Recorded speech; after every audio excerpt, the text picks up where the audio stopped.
Perfect. So I just received this text message saying that someone's dropping a haunted doll off for us in a local cemetery. They told me it'd be the cemetery on my way home. First, I'm troubled with this because they know my route home on the way from the office here at the studio. I go by this cemetery every single day. Also, they were very vague about where in the cemetery I'm going to be able to find this package, this doll. So, one, thanks. Again, I want to reiterate, not like I'm not up to the shenanigans of like playing hide and seek with haunted dolls. It's just like, bring it to me. I'll be glad to inspect it. Get in touch with me first. Let me give you the okay, because honestly, my wife would kill me if I brought home a potentially haunted doll. So I'm gonna have to find a solution here. I'll speak with Tara and Liam and see what we're gonna do with this thing, provided I even find the damn thing. And then it's just creepy. It's creepy that someone knows my route home. I probably drive one of the most conspicuous vehicles in town. There's a little part of me that's like, whoa, this is fun. There's a bigger part of me that's just a little bit exhausted by it all. Stay tuned. I've just arrived at our location, and even though I have plenty of daylight left, there's a storm a-coming. I'm gonna have to get out and do this on foot. I apologize for the raw footage. I just wasn't prepared for this, which is understandable. So everything's gonna be recorded on the cell phone. I brought a glove and a flashlight just in case, but I should have a few hours of daylight left. While I find cemeteries particularly quiet, all these spirits are with family. Occasionally you'll get one or two strays.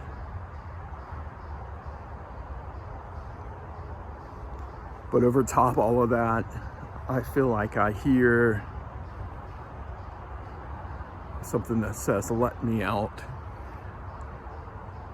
Turn me loose." So I guess I'm gonna be tracking this thing down. There's one clue, is that it rests beneath the angels. I hear a constant screaming spirit. I call it a her, but I'm not even sure.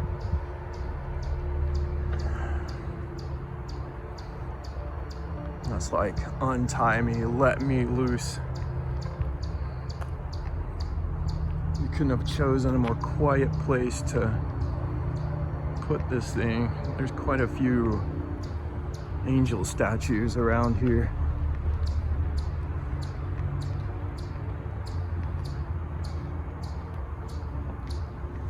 Oh, Jesus.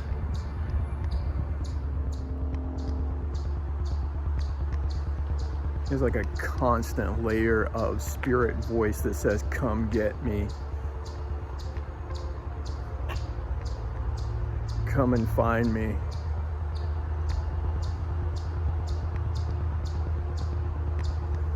This is like textbook enigmatic.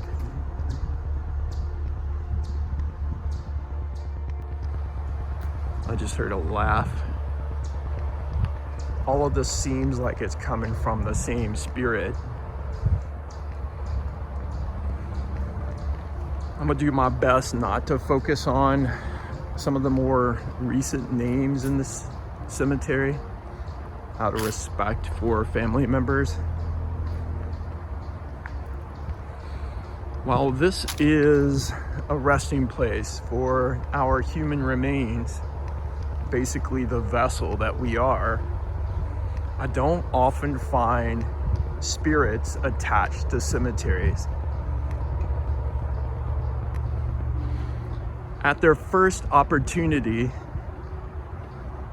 they go home with family.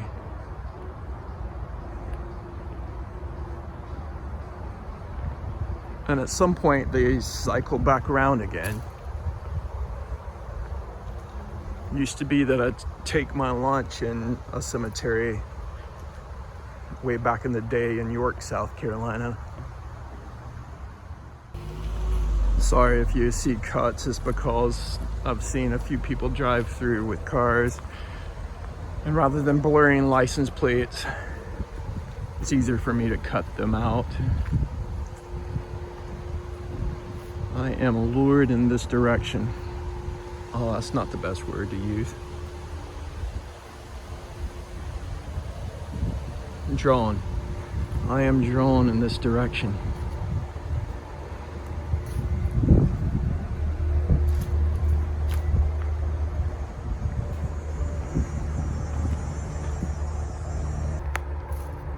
This seems to be the older section.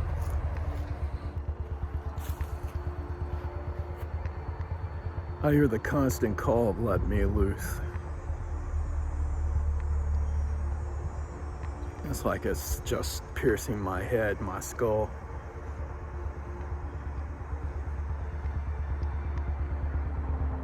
When we start talking about haunted artifacts, sometimes they'll have the energies of whatever person had them. But occasionally we have retrieved artifacts that contain human spirits. I'm just cautious because this feels a bit non-human to me.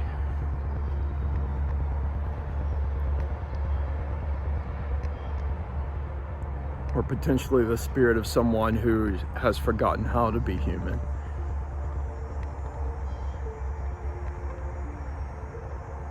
I get these ebbs and flows of sickening energy. I'm appreciative of the sun being out right now. It's just peeked out from behind the clouds.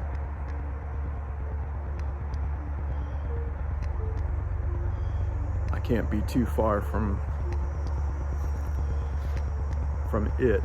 I almost said her.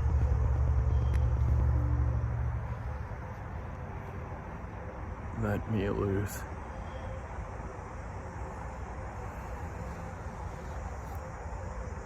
I'm starting to get one of those headaches. We'll continue on our walk. Okay. I'm getting super close.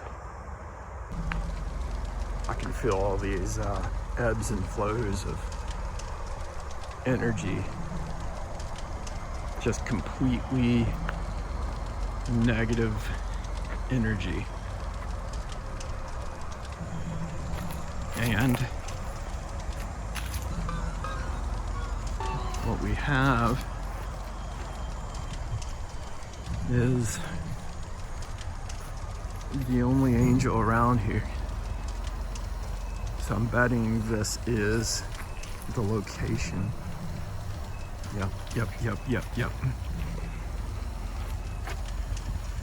Oh, Jesus. I can feel it just as I step closer. That says crow. It's been my symbol for years upon end. Bear with me, I'm gonna put on this glove.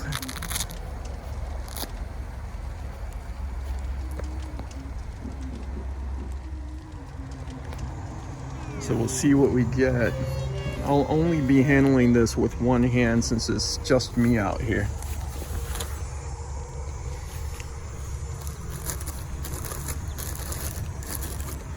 I don't at all recognize this wrapping. It could be a grocery store bag. And that looks like it could be German, potentially. Or maybe Dutch. Oh, yeah.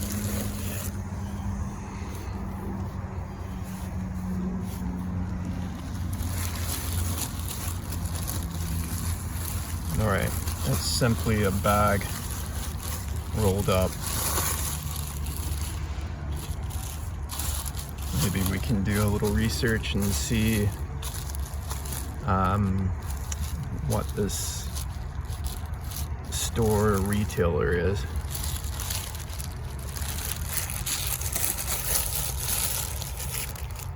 Oh boy.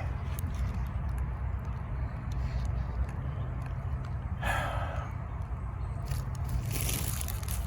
can feel it. It's like, let me loose. And the first thing I see are these bindings here.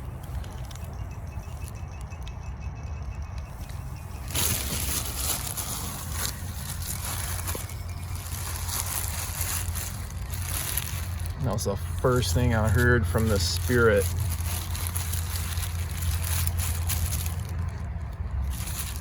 And this must be its legs. And we're just gonna go for it. Oh, that sounded harsh. Oh.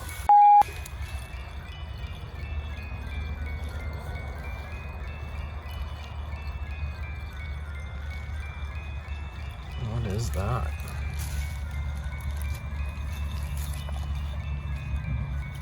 That appears to be wax.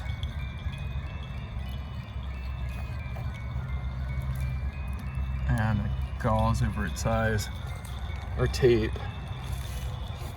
I'll tell you what is, when we investigated Precious, our last doll paranormal investigation, we thought that it was a doll that one of our local spiritual store owners had said that someone was trying to get rid of.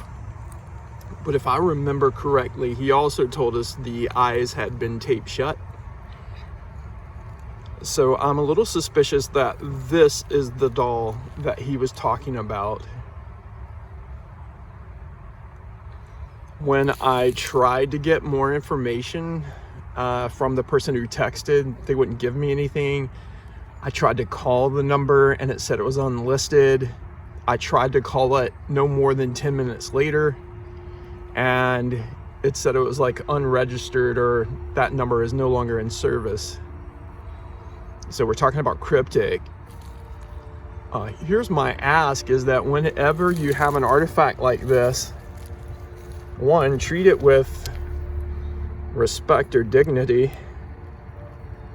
but come and liaise with us and give us a little history and a little background. It doesn't have to be so cryptic.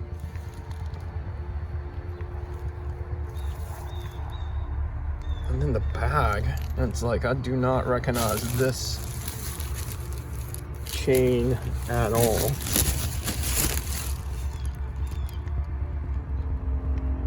I'll have to do some research and figure that out. Let's go ahead and bag her back up.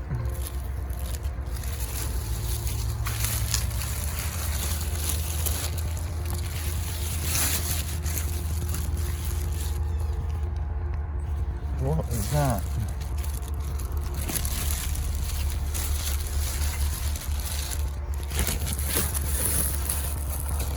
I'll tell you what I felt like.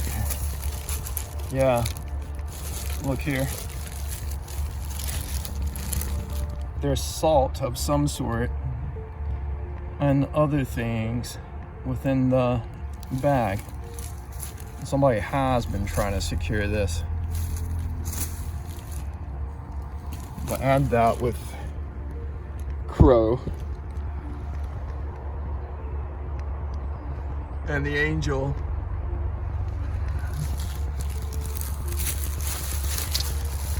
And we have one hell of a mystery.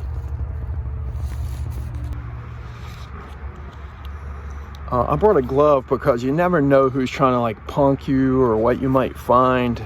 It appears as if they were trying to at least secure it against a negative spirit. We're going to run this by our resident witch, Tara.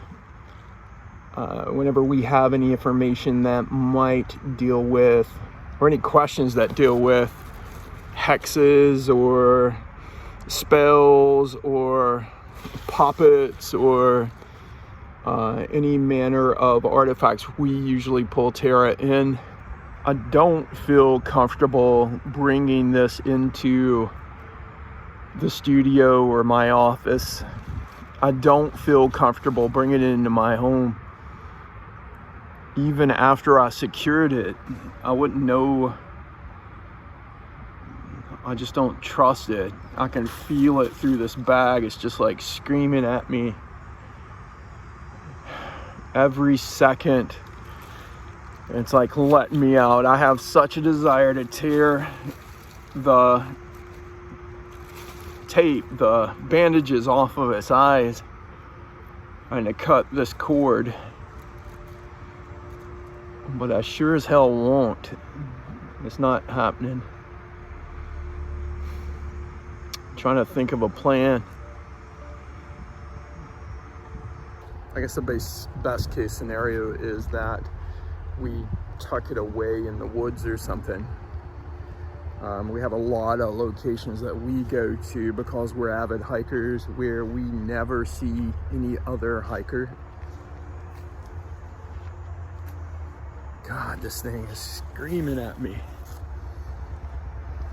I feel physically sick just holding the damn bag. I don't even know what to say. My mind's like reeling.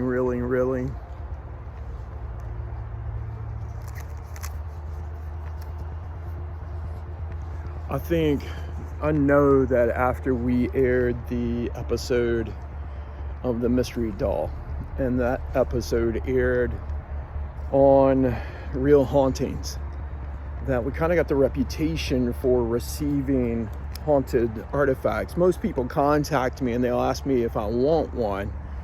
They give me a little bit of history, and so usually I give them advice on how to secure, handle, dispose of that artifact, with the last one being a Ouija board that was about 45-50 years old. Still feel nauseous. Is like messing with me.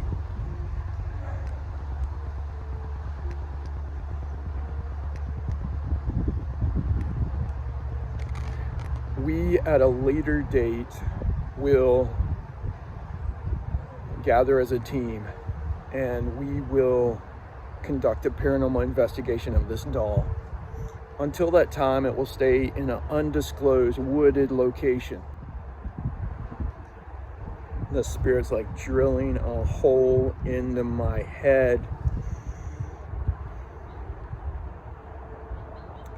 So we'll tuck it away from prying eyes. We'll air this just before we conduct the paranormal investigation. Yeah, I keep like belching or repeating and getting nauseous. It's been a long time since I've gotten a spirit that affects me, so I guess I owe you an apology because this one's to be continued, I guess. I'll take this doll and secure it somewhere. It has to be away from people. I don't know whether or not it could take a lesser-willed person and orchestrate their thoughts or manipulate them into untying it. And it does feel like there's a solid negative entity associated with this. It's everything I can do right now. I am fighting myself not to untie it and unsecure the bandage across its eyes. It's like I am obsessed with getting to the answer to this, but it's gonna have to wait. I can still hear it. It's like I'm trapped in a big box with this thing. The quicker I can just get it tucked away somewhere safe, the better off I'll be. I decided to head back to the office and to get my bearings, and I had a text conversation, which you'll see scrolling here on the side, with Liam, and I think we're in agreement. We will just hide away the doll and put it someplace where no one knows where it is until the day that we can perform a paranormal investigation. I'll do my best to secure it spiritually and a ward against negative entities or spirits. And it's wild. As far as I am from my vehicle right now, all I want to do is run out there, untie the damn thing, and rip the bandages from its eyes. And I feel like I'm fighting that. I can hear its voice still in my head. Untie me, let me loose, is what it keeps saying over and over again. And I have to suggest that would be a really bad idea. So until there's a part 2, stay tuned. We may have time to hit other investigations between now and then. Thank you for your support. If you like what it is we do here, if you want to see more, please like and subscribe to our channel. It really does help to secure an audience and support what it is we do. So please, again, turn on the notifications, like, subscribe, and stay tuned for more dark dealings.